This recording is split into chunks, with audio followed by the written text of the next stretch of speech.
قرآن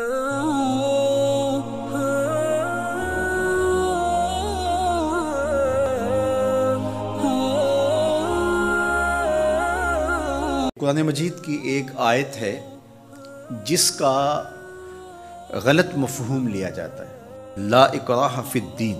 تو اس کا جو مفہوم لیا جاتا ہے عمومی طور پہ وہ یہ ہے کہ دین میں کوئی جبر نہیں ہے، اور جبر سے مراد مذہب بیزار طبقہ یہ لیتا ہے کہ کسی قسم کا کوئی قانون اور کوئی ضابطہ جو مذہب عائد کرتا ہے وہ نہیں ہے۔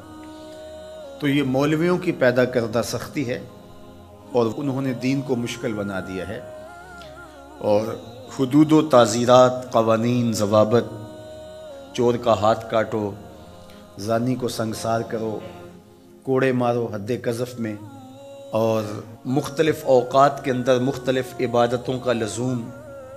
تو یہ کیا ہے جب قرآن کہتا ہے لا اکراہ فی الدین، دین میں کوئی سختی نہیں ہے، کوئی جبر نہیں ہے، جو مرضی کرو؟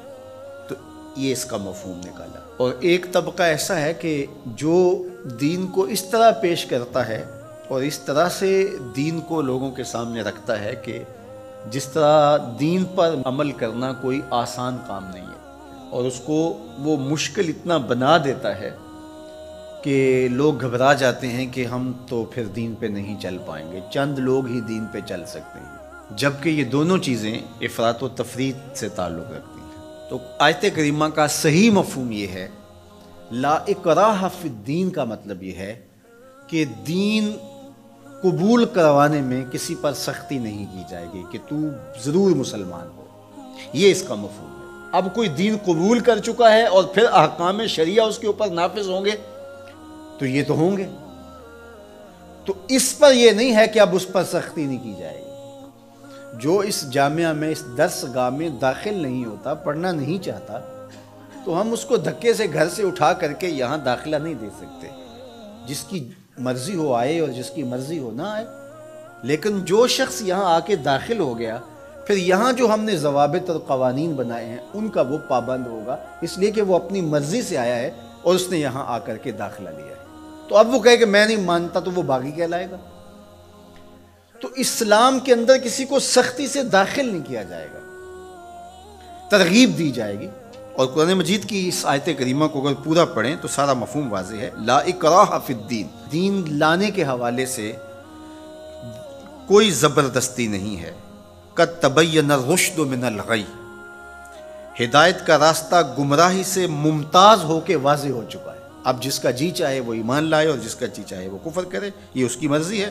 اگر اللہ چاہتا تو کسی کے دل میں کفر پیدا ہی نہ ہوتا، سب مسلمان ہوتے، لیکن اللہ تعالیٰ جل شانہ کی حکمت یہ نہیں ہے۔ انا ہدیناہ السبیل اما شاکرا و اما کفورا، ہم نے حق کے راستے واضح کر دیے۔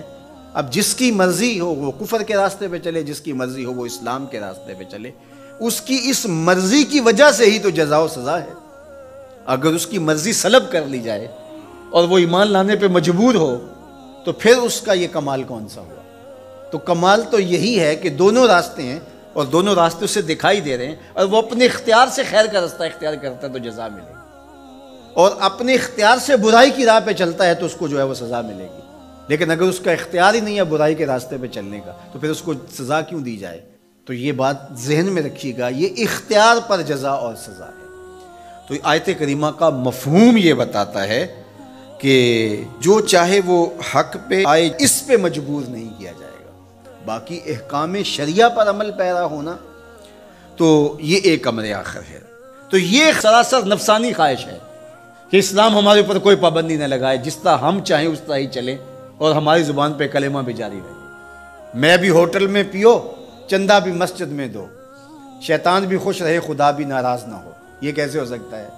تو لا اکراہ فی الدین کا جو مفہوم لوگوں نے تراش لیا کہ اسلام کا کوئی ضابطہ قانون ہم قبول نہیں کریں گے، ہم خواہش اور مرضی کی زندگی بسر کریں گے، یہ سراسر دین کی منشا کے برعکس چیز ہے۔